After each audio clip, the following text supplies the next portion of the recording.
Thank you, Denise. It's a pleasure to be here. Let me start by pointing to the fact that Shinny is unequivocally one of our best partners, one of our favorite partners. And we are appreciative to Shinny, to Ted Houghton, I don't know if he's in the room, but for the role that Shinny plays in convening our supportive housing community and in providing us a platform for a collective agenda and pursuit of that agenda. So we are truly appreciative. Clearly, we at HPD have a rich history of supportive housing production. It is a rich history that is due to folks like Tim O'Hanlon, who I need to shout out. He's right here. It's actually the first time that I've seen Tim since his retirement. I personally owe Tim a debt of gratitude in that it was Tim who really for the first time woke me up to the importance of supportive housing and to the critical role that supportive housing plays for our core constituency and the invaluable nature of supportive housing. And Tim, I really owe you for that, and I'm grateful for that. And even more importantly, Tim spent years of establishing a remarkable programmatic foundation at HPD, and that's a foundation, that's a tradition that we're proud of. It's a legacy that we're going to continue to expand on, and we're going to continue to expand on it with leadership of folks like our new but not so new Assistant Commissioner of Supportive Housing, Jessica Katz, if you don't mind standing up. I know that you all know Jessica. She's going to be very annoyed by this. All of you guys know Jessica. Jessica is an incredible public servant. She is somebody who is worthy of Tim's mantle, worthy of stewarding the legacy that has been established. She is aggressive, she's fearless, and she is tirelessly committed to supportive housing. And I know that all of you guys know her for those qualities. And we have every expectation that she's going to blaze her own trail and expand our commitment to supportive housing. So jumping in, as many of you know, over the last year, we not only reaffirmed our commitment to supportive housing at HPD, at the city, but we doubled down on our commitment. We did that by committing to finance twice as many supportive housing units as we have historically, which meant that we wanted to go from financing 500 units of supportive housing new construction each year to 1,000 units. It was a relatively large and aspirational goal that we intended to meet. It was more than aspirational, but it was a relatively large goal, particularly within a fiscal environment in which many of the resources that we're utilizing have been cut. But as I noted, we view supportive housing as absolutely core to our mission. Our mission, and key to our mission, is financing the creation of housing, especially for folks who are least capable of securing housing in a completely unregulated market.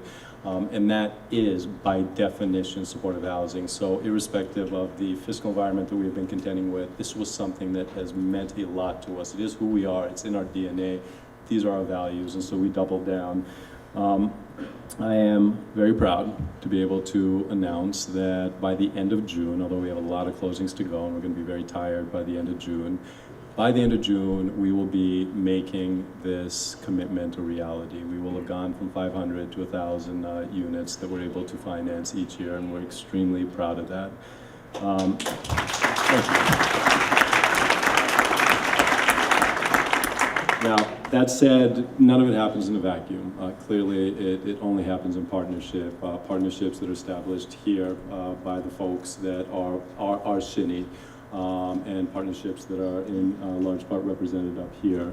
Mark and HDC have worked very hard to expand our capital resource base and to expand the financing models that we can utilize to underwrite supportive housing. Daryl in the state, through the MRT process, have infused millions of dollars into our supportive housing projects, as well as supportive housing projects throughout the state. It is an invaluable resource. Daryl's collaboration is spectacular, and we're eternally grateful.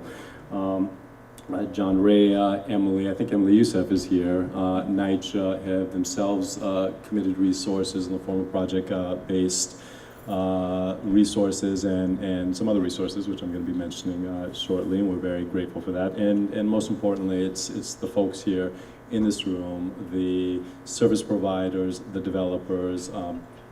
These are all commitments that we could make, but for your being the vehicle for the execution of these commitments, it would just be empty words coming out of my mouth, and we're truly grateful for everything that you do to make this a reality. Now, at this point, I think our next challenge is to further institutionalize our enhanced commitment to supportive housing at the city. Clearly, we want to maintain this level of production. We need to continue thinking about how to marshal the resources necessary to maintain the production, and we need to think about how to further institutionalize this commitment. So towards that end, I'm happy to announce that for the first time ever, within the next couple of weeks, we are going to be issuing an RFQ to pre-qualify a set of developers, supportive housing developers, to develop at least 10 publicly owned sites as supportive housing. Our goal is to seed an ongoing pipeline specifically for supportive housing. It's going to be a multi-borough, as noted, multi-site pipeline. We are going to be contributing as HPD a number of our sites. In addition to that, NYCHA is going to be contributing some sites, and HHC is going to be contributing some sites. We're extremely thankful to our partners, to John Rea, to Emily Youssef, to Lorraine Brown. Thank you for that. This is ultimately a commitment that we're making that grew out of conversations that we had with Shinny. Membership of Shinny has long made it clear to us that one of the primary obstacles to sustaining ongoing development of supportive housing is accessing sites. And so this is our attempt to, in part, contend with that obstacle. And we're extremely excited about the prospect of being able to issue the RFQ as a way to not only deal with that obstacle, but to further our commitments to the production, or enhanced commitments to the production of supportive housing. So with that, I will stop, and I will hand it over to somebody else.